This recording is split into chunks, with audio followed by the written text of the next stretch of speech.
Estão conseguindo me ver, gente? Todos estão vendo Jonathan Doll? Eu estou vendo você aí numa luz maravilhosa, uma luz de pau. Aqui, a minha câmera é meio estranha. Beleza, vamos nessa. Você está me ouvindo bem, Jonathan? Eu tô te ouvindo bem, deixa eu aumentar o volume aqui. Isso, aumente aí. Eu estou evitando usar fone, porque às vezes dá muito delay, né? E aí a gente fica com aquele bate-papo interno, parece que a gente está fazendo terapia e não uma, sei lá, né? Uma conversa. Tranquilo, tá ótimo. Então, tô dando boa noite aqui pra galera, tem muita gente entrando, sejam todos bem-vindos, então, a esse bate-papo aqui com o queridão Jonathan Doll, fumando punk, cada um vai colocando rótulos imensos no Jonathan, eu não sei se ele gosta, se ele não gosta, a gente vai perguntar pra ele hoje, mas no meu ponto de vista, né, no meu humilde ponto de vista, é um cara revelação aí no rock brasileiro, um cara que eu tenho a honra de conhecer e que tive a honra também de participar da audição do último álbum dele, Alienígena. Para mim, me parecia um grande filme, uma trilha sonora de um filme que eu quero assistir. Jonathan, seja bem-vindo a essa sala. E, assim, é impossível que as pessoas que estejam aqui não te conheçam, mas queria que você se apresentasse, claro, e contasse um pouco do teu início lá em Fortaleza, mano. Como é que foi esse primeiro contato com a música na tua vida? Então, eu sou o Jonathan Doll, né? Meu nome é Jonathan Santos, eu sou de Fortaleza, Ceará, e eu nasci numa casa na periferia de Fortaleza, no Álvaro N, e a minha família toda era evangélica, pentecostal, da Assembleia de Deus, né? E eles eram evangélicos naquela época, assim, que era... vivia meio segregado mesmo, sabe? Não tinha essa coisa do mundo gospel, que é meio que, tipo, uma versão mais clean do nosso, né? Era bem diferente as coisas. E também,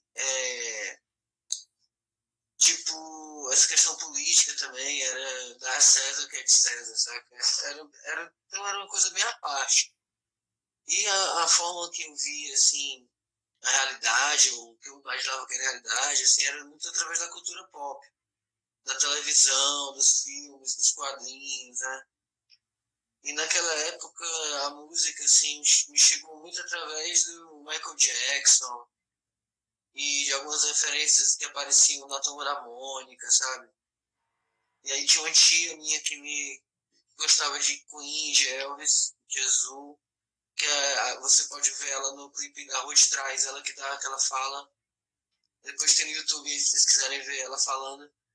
Ela me deu minha primeira guitarra, uma tonante. E aí eu comecei a compor, cara. Aí pronto, assim, eu resolvi eu decidi que eu queria ser uma pessoa que vivia do rock e queria ser como meus heróis. E tô aqui tentando ser até hoje. Não, tá conseguindo, né? Tá conseguindo com certeza. Eu vi naquele vídeo do Delany que você fala sobre o seu contato com as músicas do Michael Jackson no jogo de videogame, né? Que era, tipo, o melhor dos anos 80. No Moonwalker, o jogo do Mega Drive. Zerei aquele jogo, meu.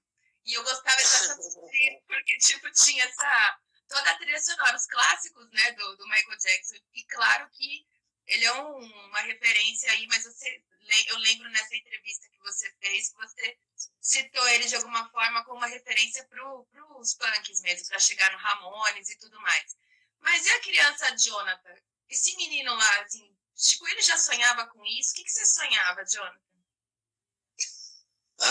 Acho que quando eu era criança, cara, era bem estranho, assim, tipo, eu tinha uns trejeitos esquisitos, né? Eu acho que também o fato de ser, como eu falei, né, de uma família evangélica naquela época, gerava até um certo bullying, assim, era bem diferente, né? E eu estudava numa escola de freira. E aí eu imaginava muitas coisas, então eu sempre queria me tornar alguma coisa, assim, queria ser alguma coisa. Eu acho que a primeira coisa que eu queria ser era um personagem desanimado. Eu queria, aí logo depois, assim, eu já comecei a pensar em música, assim. quando eu comecei a entrar na fase assim, de pré-adolescência, 10, 11, através do Michael Jackson primeiro, né? E eu ficava dançava, não sabia exatamente o que eu queria ser, eu queria dançar, né, a princípio, né? Mas aí depois que teve uma vez a minha família, uma coisa que também abriu muito a minha cabeça, assim, para as coisas, assim, para o pop, foi a chegada do VHS nos lares brasileiros, né? De locadoras, então que era um universo assim, muito louco, né? E aí eu me tornei logo assim um fã de filmes de terror, de filmes B. E, e aí, por acaso, eu peguei o The Wall do Pink Floyd, o filme, para assistir. Na verdade, não foi a minha família achando que era um filme de guerra. Porque tinha dicotomia, né? Era evangélico, mas adorava ver filme, né? A gente ia para o sítio da família e ficava lá todo mundo, alugava vários filmes, assistia vários. Lembro que a gente assistia os filmes de terror, Freddy Krueger, Robocop, vários filmes italianos, filmes de Kung Fu, né? E nisso apareceu The Wall, cara, do Pink Floyd, né? E aí, cara, mudou minha vida, assim, porque eu me identifiquei totalmente com o personagem do Pink, né? A hora que queima a escola, depois eu sonhava em fazer a mesma coisa. E aí eu comecei a fazer músicas na minha cabeça, sabe? Eu comecei a escrever de acordo com as experiências que eu tinha, o que eu pensava, assim, e escrevia nos cadernos, assim. E não sabia tocar nada e ficava decorando melodias, assim, só dentro da minha cabeça mesmo. Até que mais na frente aprendi a tocar guitarra e comecei a transformar elas em músicas. E foi fundamental para mim conhecer Ramones também, porque foi com Ramones que eu percebi que eu podia compor. Né? Sabe que, assim, eu não sei se você vai concordar, e se você não concordar, você diga, fique à vontade. Eu percebo na tua obra que tem esse diálogo entre o sagrado e o profano, né? Com certeza da tua influência mesmo de família evangélica e de alguns aspectos, inclusive místicos nas tuas letras, mas também você tem uma pegada visceral do profano na performance e tudo. Isso tem a ver, ou se não, comenta aí o que você pensa dessa relação do sagrado e o profano na tua obra. Acho que total, cara, porque quando você, na sua formação, assim, na construção das suas identidades, né, eu tive uma formação religiosa, assim, então, mesmo depois que eu contestei os valores cristãos, tá entendendo, assim, você vai, tipo, colocando outras coisas no lugar disso, sabe? E acho que dentro da arte, a minha relação com a arte é uma relação do sagrado, assim, no palco, sabe? E, e para mim, assim, quando eu quero muito uma coisa, ou sei lá, que uma coisa aconteça, assim, eu não peço a Deus, assim, ela tem essa coisa, mas eu faço magias, rituais mágicos, que aparecem de formas instintivas, assim, para mim, sabe? Como insights, assim, se eu fizer isso, se eu sair pulando nessa rua e rodar um saco de lixo, depois cuspir naquela folha, sabe assim? Isso vai gerar mesmo, né? Tipo isso. Então você tem que, no próximo álbum, você vai já ensinar pra gente como fazer essas magias, né, mano? Pra fazer as coisas rolarem, né? Total. Eu posso fazer uma receita de magias de Darwin. Maravilhoso, tipo o novo Crowley, né? Eu vou adorar isso aí. Me diz uma coisa, vocês estão no terceiro ou no quarto álbum, Jonathan?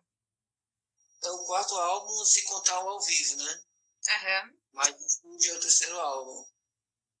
E aí, assim, esse álbum chama Alienígena, e assim, antes de falar do alienígena, que no caso é o senhor mesmo, né? Muita gente acha que teu nome Doll aí, o artístico, tem a ver com New York Dolls, mas não é isso, né? Conta pra gente um pouco dessa referência aí do Mano de Orion. Cara, tem várias. Assim, eu não me lembro exatamente qual é a verdadeira, porque eu já contei várias histórias diferentes e que eu não me lembro qual é a mais.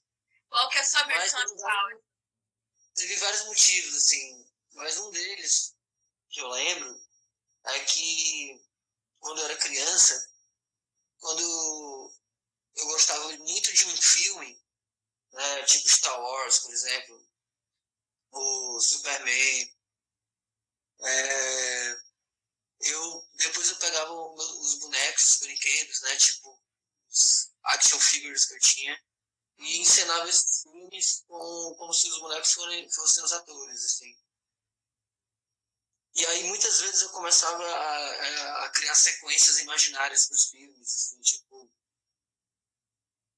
sei lá, não lembro o exemplo aqui, mas tipo Gremlins 3. Massa. O que aconteceria no Gremlin 3, na sua versão?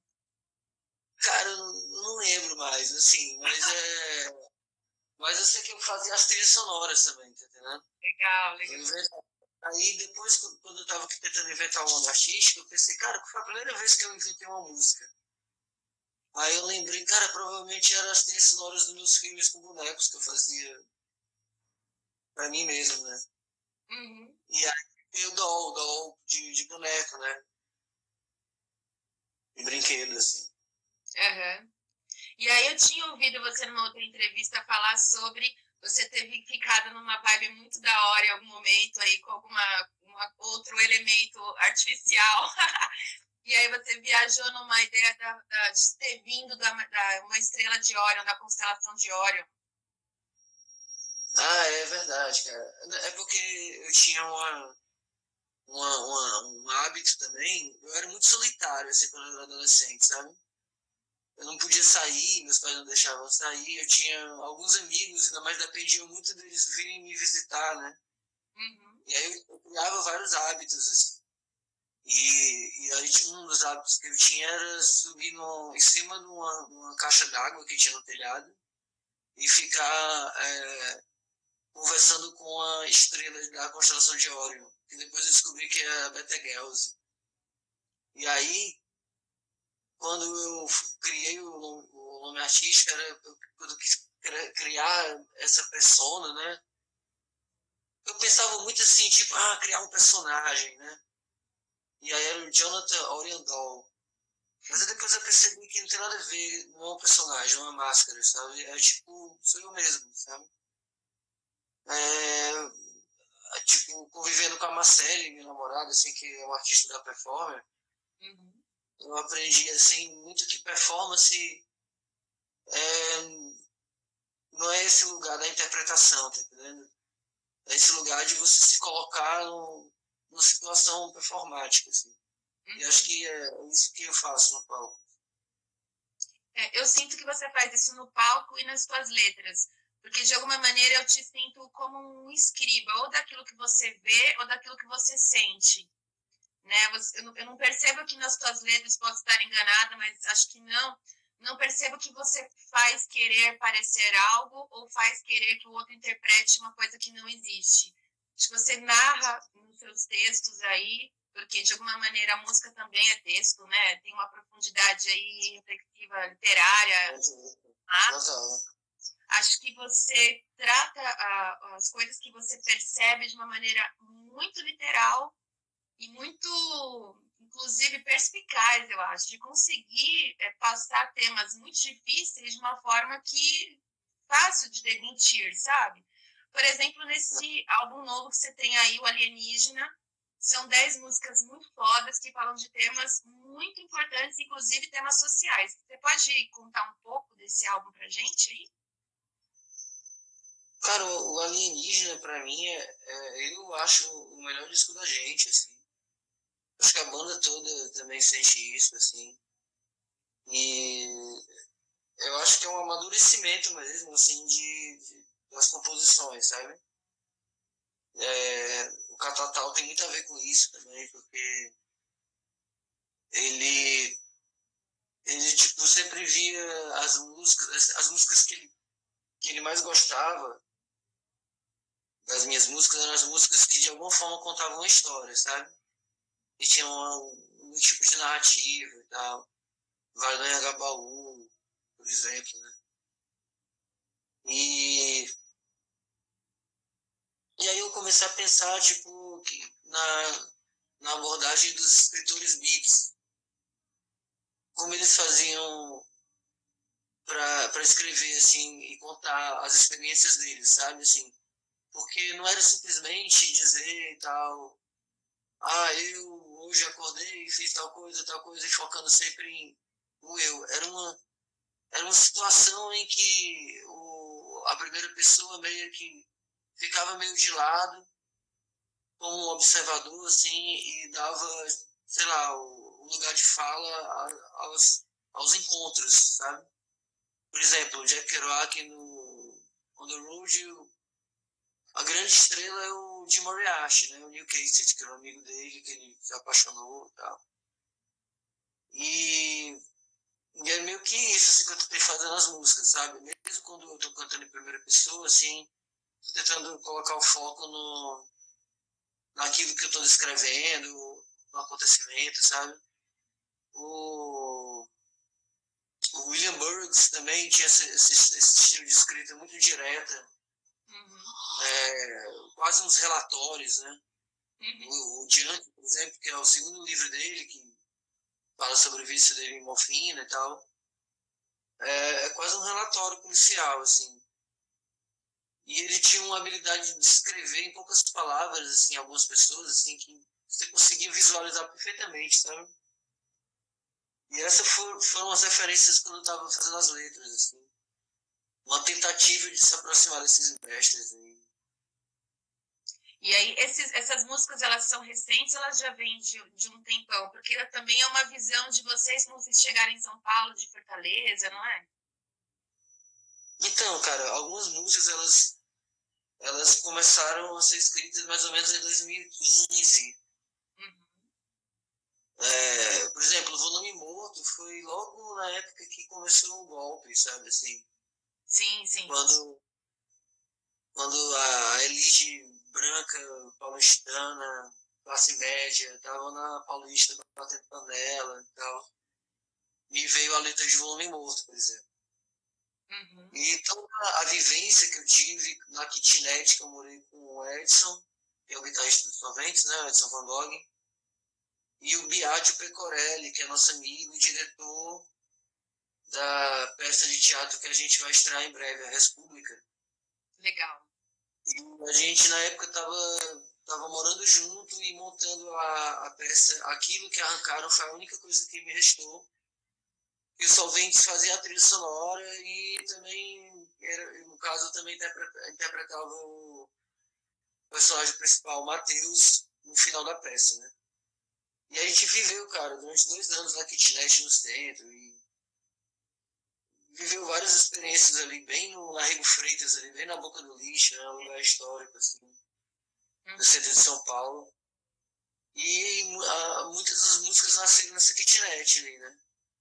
E agora a gente está fazendo essa peça, a República, que se inspira um pouco nessa vivência também, quer dizer, bastante nessa vivência, mas imaginando um Brasil em 2023, uma distopia em que o fascismo, o governo totalitário conquistou todo o país e tem, sei lá, toda a oposição foi esmagada e 5 outsiders, losers, perdedores, moram na kitnet. Esse é o roteiro da peça. Legal. E o Alvin, que é o diretor da Funarte, né, censurou a peça agora, pouco tempo atrás. Essa história que eu vi você publicando, como foi esse lance aí de censura, né? Tem gente que tá achando que tá tudo bem, né, Jonathan? Mas o negócio tá ficando bem pesado.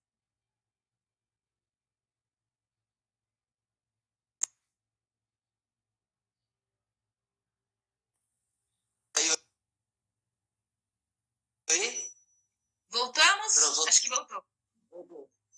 pois é, o novo diretor da Funarte, ele viu a sinopse, né, ele viu que descrevia, sei lá, um grupo de outsiders que viviam se escondendo na kitnet de um governo totalitário, e daí ele já deduziu que era uma peça que buscava doutrinar as pessoas para uma ideologia de esquerda. E aí ele disse pra carapuça, né, meu? Ele deu uma declaração que peças de orientação de esquerda, elas não são artísticas, elas são doutrinadoras. Legal. E aí inventou, cara. Uma censura total, e o cara nem viu o texto, nem nada, pô. Mas é isso, cara, toda a categoria tá reagindo aí, em breve a gente vai conseguir fazer a peça em outro lugar, com certeza. Com certeza, e assim, não, e por mais que a gente esteja vivendo esse momento tenso pós-golpe e tudo, eu acho que de alguma maneira é muito importante percebermos que temos uma rede de apoio muito legal se formando também. Eu tô vendo uma galera entrando aqui e eu tava pensando exatamente isso. Tem muita gente estranha, né? Como diria o Renato, festa estranha com gente esquisita, mas tem muita gente foda, né? Querendo transformar, querendo mobilizar, fazendo o seu próprio ativismo, e a arte tem esse papel muito claro. E a gente está vivendo uma nova revolução aí e não sabemos para onde vamos, mas estamos juntos, né? Eu acho que isso é importante. Eu quero lembrar aqui que vocês podem fazer perguntas para o Jonathan, senão eu vou monopolizar aqui as perguntas. Então, eu vi que algumas pessoas já começaram a dizer vários amores a seu respeito. O Lucas Vasconcelos, inclusive, mandou vários beijos, inclusive que te ama. E que mais? Alguém fez uma pergunta aqui. A Alcina fez uma pergunta. Alcina Legionária, maravilhosa. Pergunta aí, será que o nosso entrevistado se enxerga como uma personagem ou não? E aí, Jonathan? Tu é o Jonathan ou uma personagem? Não, cara, eu sou um personagem não, sou eu mesmo. Mas é claro que todo mundo me vê de uma forma diferente do... Quer dizer, existem vários Jonathans, né, cara? A percepção de cada um gera um Jonathan diferente, assim. E cada dia eu tô mudando também. Então, mas assim, como eu falei antes, né, cara, eu não busco interpretar ninguém, assim, sabe? Ali eu tô mais pra, tipo, tirar máscara do que colocar máscara, sabe? Aproveitando isso que você está falando de máscara, é muito comum que as pessoas façam referência, né, da tua obra, façam referência de obras de outros cantores, de outros artistas, com a tua obra. Então, lembra, sei lá, New York Dolls, lembra Legião Urbana, lembra Ira, lembra, né, Raul Seixas, lembra Jim Morrison, lembra... Você se incomoda com essas tentativas de te engavetar em alguns formatos né, de referência do rock, da música e da arte? Você se sente como em relação a isso? Não, cara, tranquilo, não muito. Ó. Eu acho... São sempre pessoas que eu gosto quando falam, sabe? Que eu admiro, assim. Eu me sinto honrado, cara. Na real, não tenho problema com isso, não, assim. De qualquer forma, eu também sei que o que eu faço, assim, é uma coisa também foi construída com acontecimentos muito singulares da minha própria vida, tá entendendo? Então, assim, tem uma identidade que é bem clara, assim. É bem perceptível para quem vê também. Uhum. Eu acho que a galera não me vê como cópia de nada, não. Assim. Isso é ótimo. E eu não vejo também. Mas como eu sou entrevistadora, eu não posso ficar dando tanto minha opinião, assim. As pessoas têm as suas próprias conclusões, né, Jonathan?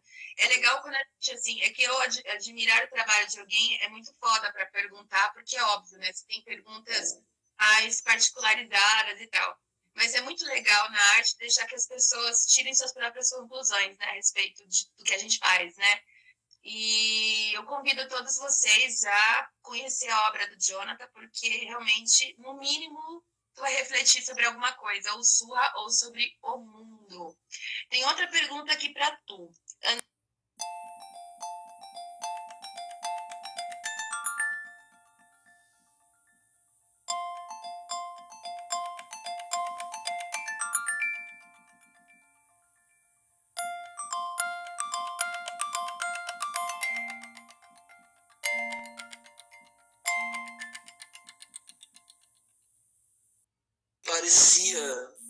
parecia uma coisa familiar e, tipo assim, me remetia ao punk por causa de, sei lá, de ter visto milhões de vezes quando eu ia comprar um vinil, um disco do Toy Dolls lá no Sebos, um disco lá de Natal do Toy Dolls, que era todo canto eu vi esse disco pra caralho quando eu tava comprando tudo.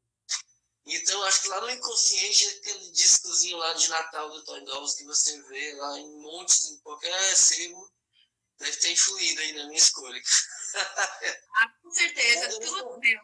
Nosso inconsciente. Eu tive essa coisa do Toy Dolls que em São Paulo tem. Nosso inconsciente é repleto de referências, né? De alguma maneira acaba que a gente, né, traz, evoca, né, de alguma maneira. Sim, sim. Temos mais perguntas aqui. Eu gosto da galera participando porque, né, dá uma diversificada aí. Alexandre Sermão de Caramassa também perguntou. E esse CD novo tem possibilidade de sair em vinil? Ótima pergunta aí. Cara, a gente queria muito que saísse em vinil, né? A ideia original era essa, mas o preço é muito alto, então vai ficar para o segundo plano. Mas a gente já fez uma master para vinil. O disco foi feito num tempo quando a gente queria que ele coubesse todo no vinil, né? Então, assim, ele tem um lado A e um lado B. A gente pensa ele como lado A e lado B. O lado B começa com o Vale do Anhangabaú. Legal. Né? Na cabeça da gente. Então, quando a gente puder, ele vai sair vinil com certeza, cara. E sabe que é uma coisa interessante essa pergunta? Porque, assim, ultimamente, né, o cenário musical ele mudou muito para quem escuta, né? Para quem somos assim da geração de 80, que era acostumado a ouvir álbum, a gente se reunia mesmo, escutava o álbum do começo ao fim, tinha essa coisa do lado A, lado B e tal. Mas a galera nova não lança álbum, né, Jonathan? Lança música, lança um single e vai de single em single. E vocês, nitidamente, é perceptível, tem uma costura aí na sequência das músicas e tudo, e que vocês realmente lançaram um álbum. E é um desafio mesmo, né? Fazer as pessoas curtirem isso, né? Ouvirem e assimilarem com esse contexto, né? Pois é, cara. É porque a gente apostou que as pessoas, mesmo nessa época em que ninguém tem muita paciência de escutar um disco todo, né? Fica ouvindo mais playlist do que um álbum, né? Tem muita gente, cara, que só escuta playlist, assim, não escuta um álbum todo, né? E a gente apostou que as pessoas fossem ouvir. E parece que tá dando certo, cara, porque o disco, ele tem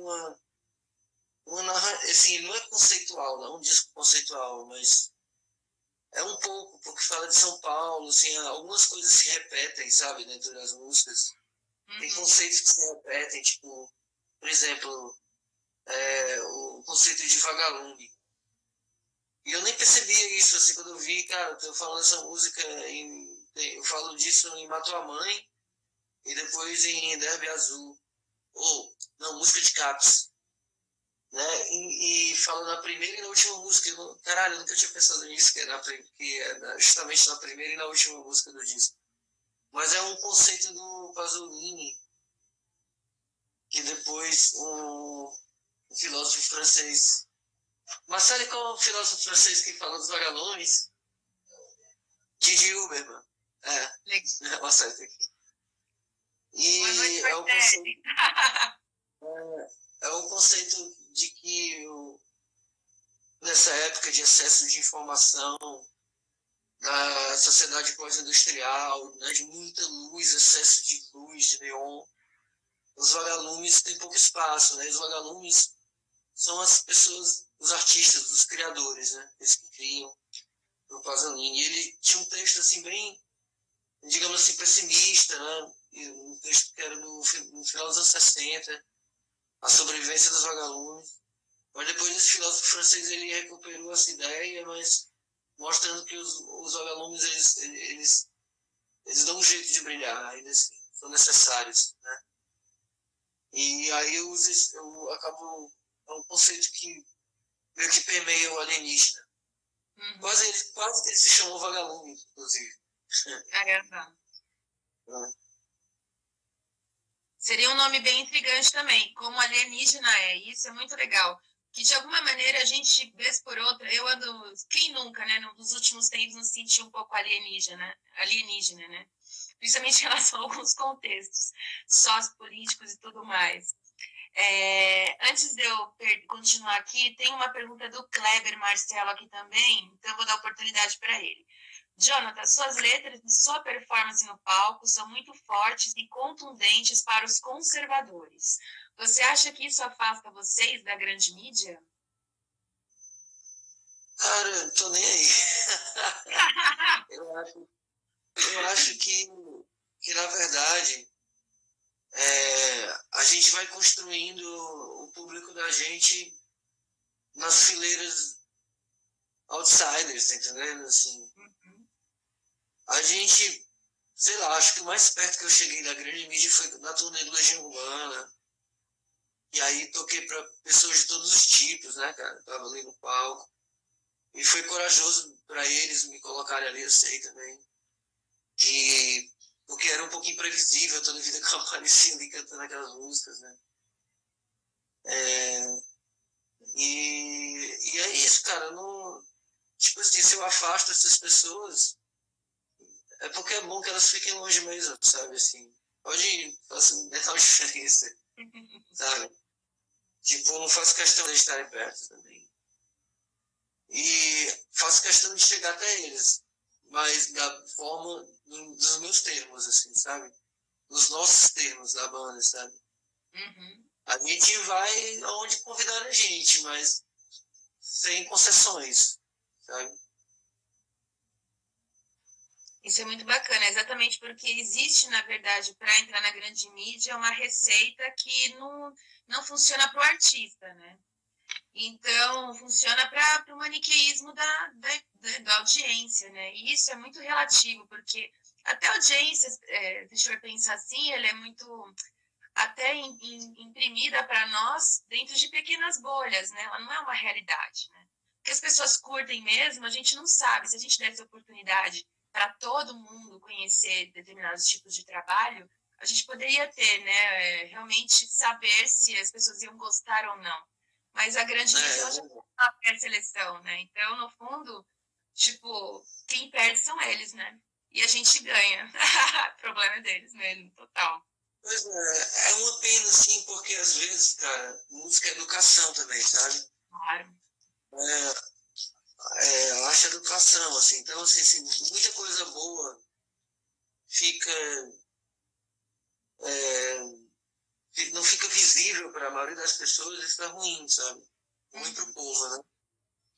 Exatamente. Mas estamos aí, cara. Quem quiser procurar, quem quiser encontrar também, a informação tá aí, né?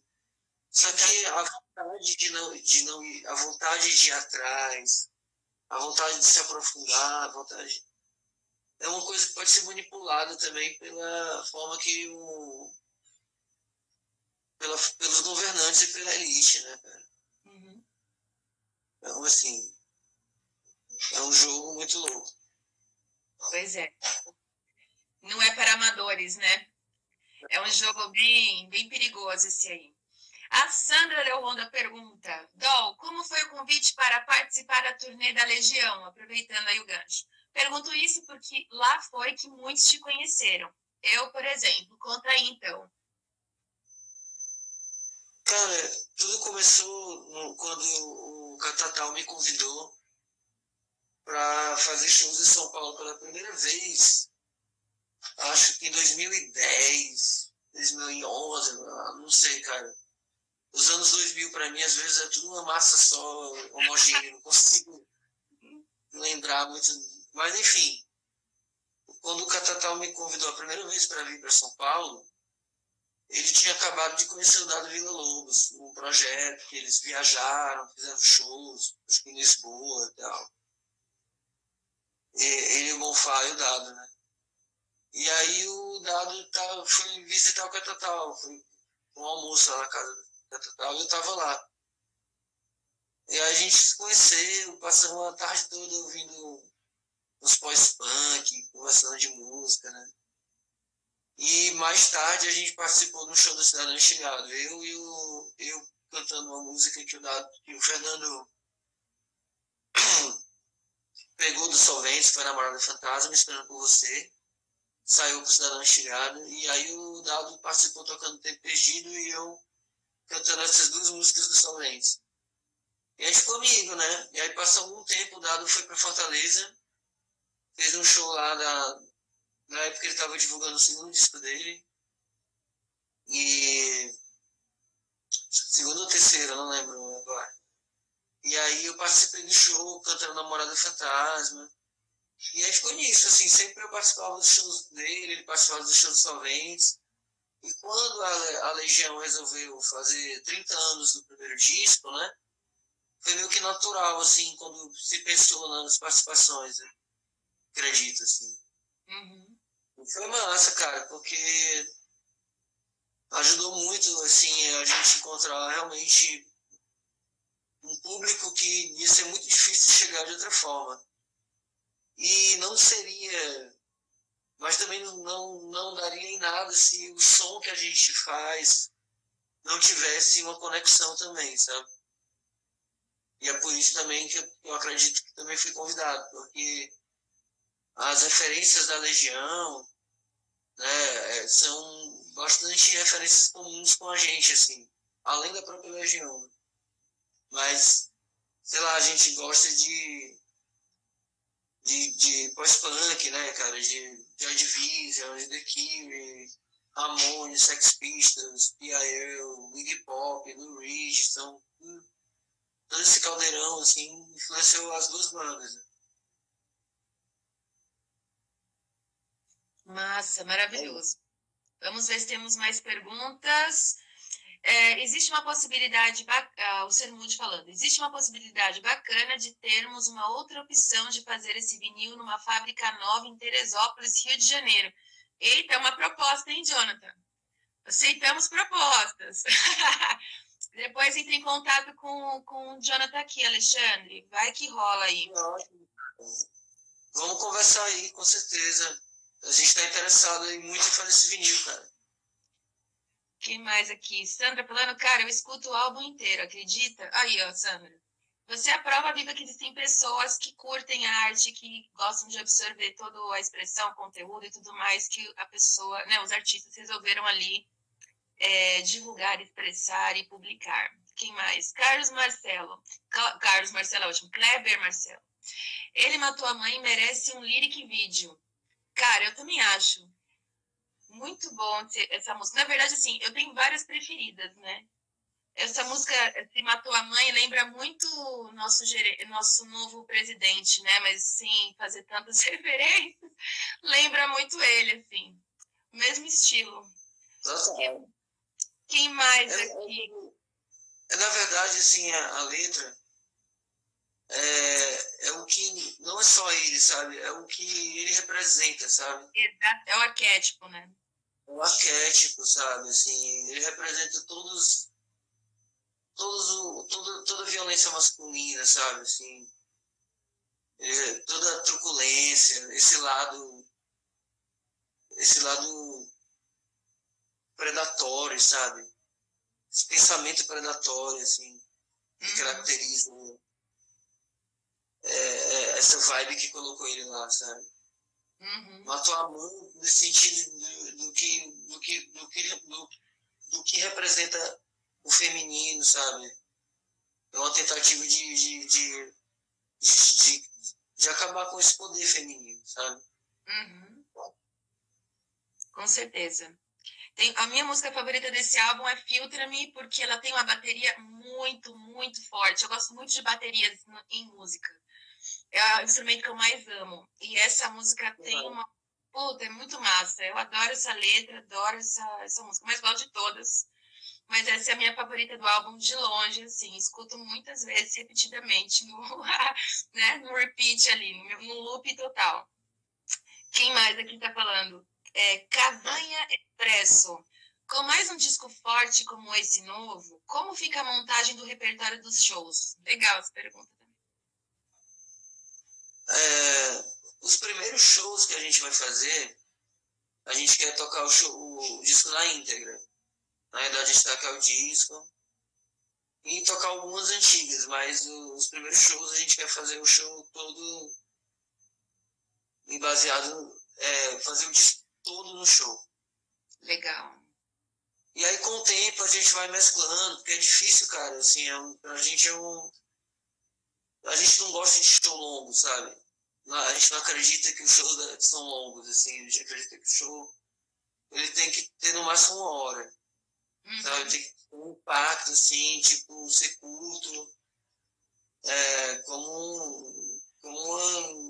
uma droga estimulante, sabe? Assim, como crack, como cocaína, sabe?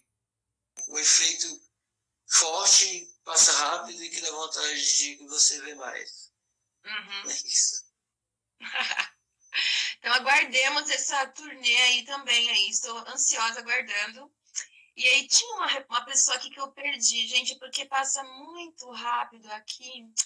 Eu vou encontrar você aqui. André, achei aqui, ó. O André, assim, fala para ele que é o André, o qual nos trombamos na Avenida Rebouças. E ele estava com o Jorge. Abraços. É o André Santana te mandando um abraço aí, Jonathan. Ah, mas George é o porco que eu passei todo dia de manhã. Meu, sabe que falar no George, o porco que você passeia, o Marcão, né, que é nosso amigo em comum e tudo mais, falou que você tem uma história engraçada do dia que o George fugiu. Conta essa história aí, porque, meu, é incomum, né? Você passear em São Paulo, vai, com um cachorro e um porco. E aí, como é um porco fugindo no centro de São Paulo?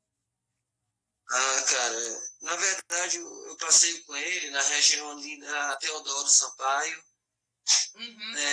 Cristiano Viana, ali perto do Oscar Freire, que é onde tem todas aquelas lojas de instrumentos de guitarra, né? É onde a galera...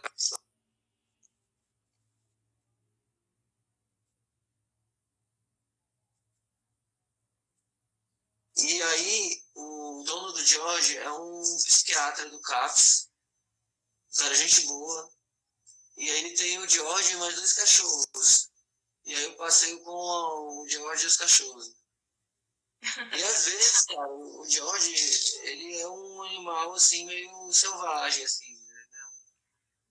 É diferente, ele sabe a força que ele tem. E às vezes é um mistério saber porque ele toma certas atitudes. E um dia eu estava passeando com ele e ele se desinvestiu a correr.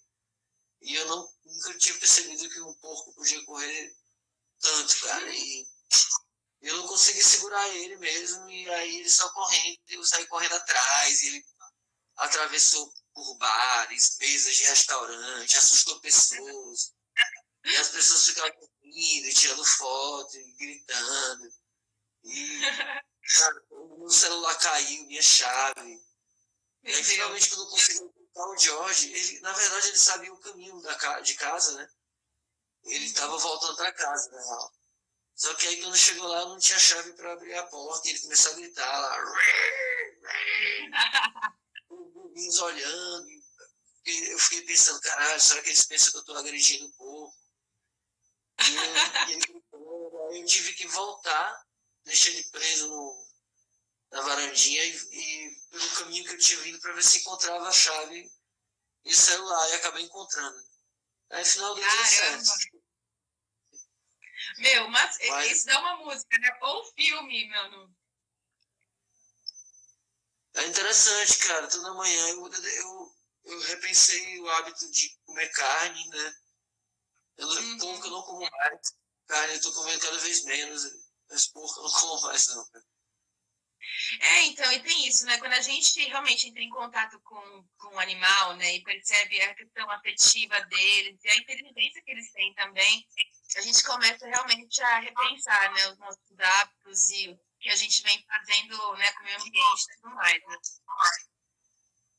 Pois é, cara. E é isso. Eu trabalho com os bichos, né? E com a banda, assim. É assim que a vida...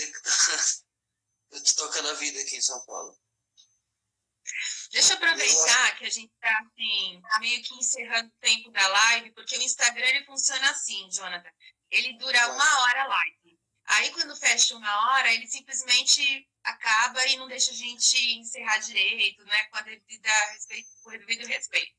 Então, a gente vai fazer, depois da nossa live aqui, eu vou fazer uma publicação aqui no meu feed no Instagram, porque nós vamos ter um sorteio. Não sei se você está sabendo, mas o Marcão, nosso truta aí, nosso parça, vai da gente sortear um par de ingressos para o teu show do lançamento do Alienígena lá no Sesc Pompeia e algumas outras pilinhas, né? Por exemplo, adesivos, né? Vou mostrar para a galera, né? Adesivos da banda, os pinzinhos também para vocês colocarem os brochezinhos para irem no show supervisados e outras cositas. Então, assim, você que está aqui na live e você quer ganhar, porque você vai querer, vai lá na última foto que eu vou publicar, vai estar a fotinho do Jonathan, escrito, esse post tem um alerta de sorteio, coloca seu nome lá e concorra amanhã, né, para a gente a esse show de par de ingressos e esses outros itens do Jonathan e da banda Jonathan Doll, dos Garotos Solventes, tá? Eu não vou fazer o sorteio aqui ao vivo porque é meio impossível, eu teria que registrar o nome de todo mundo, e é legal dar oportunidade para todos, né, saberem disso e participarem e tudo mais. Então, eu peço para vocês assim, eu vou colocar no post, mas até às 8 horas da noite de amanhã, coloquem nessa última foto aí o nome de vocês que querem participar, e eu vou fazer o sorteio ao vivo para mostrar que é totalmente, né, sem qualquer puxa-saquismo, tá bom? E que mais que nós temos que dar recados? O teu show, né? Faça o teu jabá. Onde está o Alienígena? Quais plataformas as pessoas podem escutar? Quando vai ter show? Divulga tudo aí. Bem, ó, o Alienígena tá no YouTube, para quem gosta de ouvir música no YouTube, né? Tanto na parte de vídeo, o YouTube gratuito para todo mundo, como no YouTube Music. Tá no Spotify, tá no Deezer, tá no Tidal, tá no Bandcamp, né? E em breve vai estar no CD físico também, que a gente vai estar vendendo em show. Se tudo der certo, já vai estar no Sesc Pompeia. Legal. A fábrica, chegar na fábrica antes do show. A gente fez o possível para mandar para a fábrica, mas estamos dependendo aí do mercado. Mas se não, a gente vai estar com eles em breve. O Risco vai vender os CDs também. A gente vai colocar na galeria do rock, mas principalmente nos shows da gente, vai estar com eles, né? Camiseta também. Enfim, mas o disco tá aí, cara.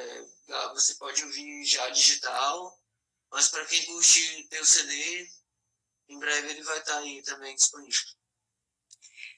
Teremos então agora o show do dia 6, sexta-feira, no Sesc Pompeia. Ingressos as pessoas podem adquirir no site do Sesc, em outro endereço. Sim, tem dá para comprar pelo site, no evento no Facebook, tem um link lá. E aí a gente também vai lançar em Fortaleza o disco dia 29 de setembro, no Cine Teatro São Luís. Os ingressos dá para comprar no www.tudos.com.br. E para quem está em Fortaleza, no próprio Teatro São Luís, né? O Teatro São Luís é um cinema histórico. O primeiro filme que eu vi na minha vida no cinema, que foi A Lenda, foi lá. Legal. E não, foi Super Xuxa contra o Baixo Astral.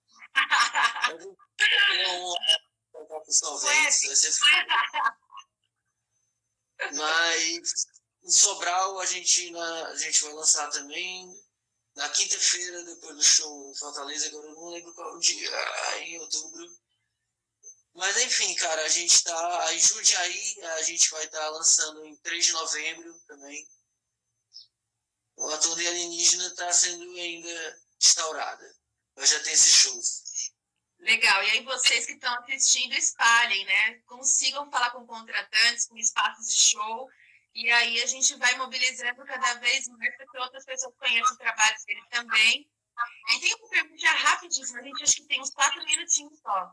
O fanzine que o Van Gogh fez do álbum, vocês também vão colocar bem, Jonathan, não? Sim, cara. A gente vai provavelmente dar o fanzine como anexado a alguma outra coisa, sabe? Tipo, você compra um disco, vem o fanzine, compra adesivo e fanzine. camiseta e fanzine, sabe? A gente vai, provavelmente vai ser assim. Legal. Mas ele vai se acompanha. Eu quero perguntar aqui rapidinho se alguém tem mais alguma pergunta, algum comentário para fazer aqui, porque nós vamos já para finalmente encerrando essa entrevista. Elô está falando que não vai poder participar porque ela está no Rio, mas isso não impede de outras pessoas, amigas da Elô, que podem ganhar este par de ingressos. Então, lembrem-se que daqui a pouquinho eu vou postar essa foto no meu Instagram aqui, então participem do sorteio. E eu vou encerrando a live com muito obrigada, gratidão aí, Jonathan, pela entrevista.